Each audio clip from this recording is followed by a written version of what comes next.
Hello, everybody, and welcome to another episode of The Singer's Toolbox. Today, I have a really special score haul for you. I have to admit to something. My name is Michael, and I have a problem. I went a little bit crazy on this sale that was going on Facebook, and I got to collect so many pieces from one of my favorite composers of all time. If you know me, you know where this is going. I got a bunch of scores by Britten.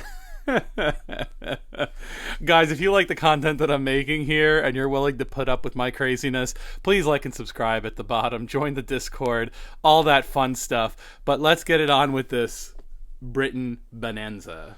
Alright, everyone, so the way I wanted to do this today, because I have a whole lot here, I kind of really filled out the Britten collection, is I'm going to put these in context of where these pieces fall in relation to the Britten operas, just to give you an idea of the time frame where he's at. This is not, like, horribly researched. I have a couple of notes in front of me here to help me, but let's get started. So the first two pieces I have here for you fall right before Britten's Paul Bunyan. All right. Paul Bunyan was kind of I guess it's an operetta more than an opera, and it wasn't horribly successful. See my composer deep dive on Britten. I did a whole thing on it. But these two first pieces I got here were Our Hunting Fathers and the Ballad of Heroes, right? So Our Hunting Fathers was written for soprano and orchestra, I believe.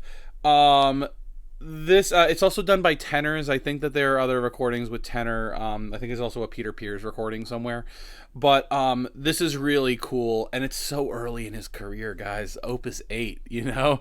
And before that, it was all just instrumental music, I think. This is literally his first vocal work. So awesome to have this in the collection. Really want to dig in and take a listen and get to know it. The next one here, this Ballad of Heroes, this is also for solo, chorus, and orchestra. Originally written for tenor, it's also done by soprano, and the words are by Randall Swingler. It's a cool piece. It's kind of it's not, I wouldn't call it like a choral piece per se, or even like a cycle with chorus and singer. This is one of those pieces where it's kind of a mixed bag. You know, he really is like experimenting with what can the orchestra do, how to combine chorus and solo singing. And I mean, it's not as out there as some of his later works, but this is a really, really cool piece of music. All right, the next piece here comes with a caveat, and there are a couple of these instances in the Britten works, and it's really important that we point this out. So actually, this is not just a score haul video, but this is also like a really good primer on how to be careful about how to perform certain pieces because of copyright restrictions, right? The next piece I got here is Now Sleeps the Crimson Petal. So what you need to know about this piece is that if you, as a tenor, are interested in doing the Britten Serenade, okay, that's with, tenor, horn, and strings, right?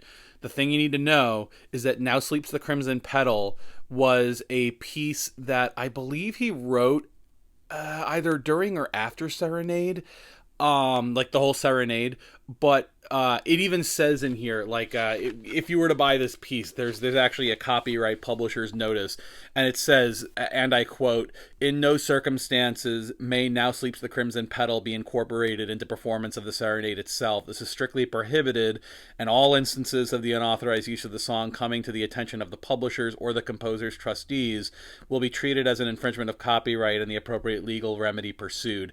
It's suggested that when the song is performed as part of a program in which the serenade itself is done, it must be clearly separated from the song cycle itself, e.g. if the serenade ended the first half of the program, the second half might open with Now Sleeps the Crimson Petal. On no account should the performance immediately precede or follow the serenade." That's a mouthful, but this happens a lot with Britten when you do like sets of Britten, and you really need to know how to perform them. Just for, you know, if you're putting stuff on YouTube, it's just, you know, save yourself the legal trouble of not just getting struck down because it's Britten and you probably didn't pay the rights anyway, but to make sure that you're performing these legally correctly, so that no one comes down on you. But this is Now Sleeps the Crimson Petal. It's an additional part of the Britten Serenade, and this was written 2 years before Peter Grimes. So just to put it in context for you. All right, next piece here, and this is really quick. This is the Holy Sonnets of John Donne that I ended up picking up.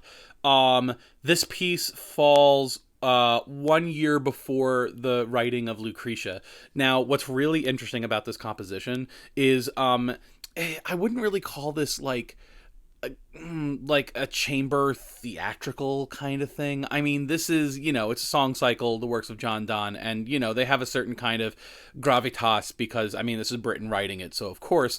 But I find this interesting because Lucretia, if you really look at the history of Britten, Lucretia is kind of like that departure when he starts really thinking about, like, music in terms of, like, chamber works, right? So Holy Sonnets of John Donne. God, I've been looking for this for years, and it's always been really expensive. I lucked out. Gerald's the best. I'll talk a little bit more about Gerald Seminatore, but a lot of these I picked up from him. Some of them I kind of was on a buying streak and was like, let me see how many more I can find on abebooks.com or Amazon or whatever, and I'll talk about that. But this is one of the ones I got from Gerald. It's awesome. So happy I found this. Next up is, man, I can't even tell you how long I've been looking for this.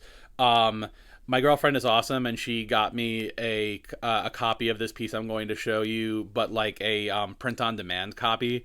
But this one here, I've been looking just, because I'm type A and I need to complete the set, I finally have, like, the right cover for this. This is the Canticle I, Britten's Canticle I. God, I love these pieces of music. They're like... So this was after Lucretia, right? But this was also... he wrote this the same year he wrote Albert Herring. And the thing with Canticle I is that... and all the canticles thereafter was that there's kind of this, like, chamber theater-y, like, feel to them. Not theater. I mean, I really think that Canticle II, Abraham and Isaac, is really like a small opera, or like an oratorio, like semi-stage oratorio work, for two people. But this is the first. This is where it all started, Canticle #1. So happy that I found this. Oh man, I've been looking for years. Okay, in terms of the operas, this next piece was composed in the same year as Turn of the Screw. Now, the piece that I bought here is not Canticle III, but it is the 3 songs that he wrote in addition to form the Heart of the Matter. Now, I've mentioned the Heart of the Matter on this channel before. I definitely really want to try to put together a performance of the Heart of the Matter. Now, again, caveat, because I read the publisher note on this, and this is really important to know if you want to get into that stuff. He says right here, the publisher says right here, for copyright reasons, complete performance of the Heart of the Matter is permissible only in the form of the revised version prepared by Sir Peter Pears in 1983. This incorporates the 3 songs here published for the first time: Britten's Canticle III for tenor, horn, and piano, and spoken text taken from The Two Loves by Edith Sitwell. The sequence of the revised version with references for the spoken text is given after the introductory notes below. So this also goes into, where is it? I have it here. Why I got this, right? This is the Poems of Edith Sitwell. Now, I didn't realize actually until right before this video that in the publisher notes it says that you have to do the revised edition, which is significantly shorter than the original that that Britten did. Hopefully one day I can get permission to do the entire thing with all of the poems and everything, because I really want to, like, do this thing justice. But for what it's worth, I mean, man, I'm happy I found these. I mean, this kind of stuff's hard to find, and usually it's all print on demand. So lucky I found this. Thanks, Gerald. This is another one of Gerald's things. All right, so these next 2 pieces I've been looking to get my hands on for a while. I'm so happy I actually found these. These 2 pieces were 1 year after Britten wrote Noah's Flood. So for anyone who knows Britten's operas or wants to get into them, Noah's Flood is kind of where Britten really, like, took a right turn as far as like how he envisioned opera. You know, Noah's Flood's not really like an opera. It's like it's a church parable, but it was made to be performed in a church, like specifically one that has like really boomy acoustics. And it's when Britten really started thinking about the kind of ensembles, like very specific ensembles that he wanted for his pieces. The next two pieces I'm going to show you here, both composed in the same year. You had Nocturne, and you had Sechs, Hölderlin, Fragmente. So this was just a print-on-demand copy that I got from Gerald. This here is the original score for Nocturne, and man, are these pieces interesting. I mean, the six fragments are like relatively straightforward, all things considered. But the Nocturne is just like, this is truly for like a modern ensemble, you know, because it's written for, what is this, tenor, 7 obligato instruments and string orchestra. Okay, so like it gets a little out there. I mean, you're talking about obligatos, not just for like, you know, the horn or the harp, which is what he's written for before, but like a bassoon obligato, a timpani obligato, an English horn obligato. So like, man, I want to do this so badly, and I really, really hope I get to do it, because this is like a really rough piece to be able to do. But one day. Again, this is the Benjamin Britten Nocturne and the Six Fragments. All right, guys. So for this last section, I'm going to cover these last three pieces on my list. These were all later in his career, so think like, you know, the 70s-ish, right? This first one I'm going to show you, this is Who Are These Children? Opus, what is this, 84. This came right after Prodigal Son, 1 year after Prodigal Son. So if you know about Prodigal Son, again, we're talking like church parable, right? Very experimental. This is not really as experimental. This is pretty straightforward, but it's kind of important to note the author of the text here, right? So put this into context for Britten, right? Britten wrote Owen Wingrave. That's pretty much like all you really need to know to put this in context. But Britten was very much a pacifist when it came to war, right? And this also was the case with these or with this author in particular. What I find fascinating, and I'm gonna really need some help from certain of my friends out there in Scotland, hi Oliver, is that these are written in Scots, not in English. So I can't understand this at all. I tried reading through it and I don't really get it. So something to remember.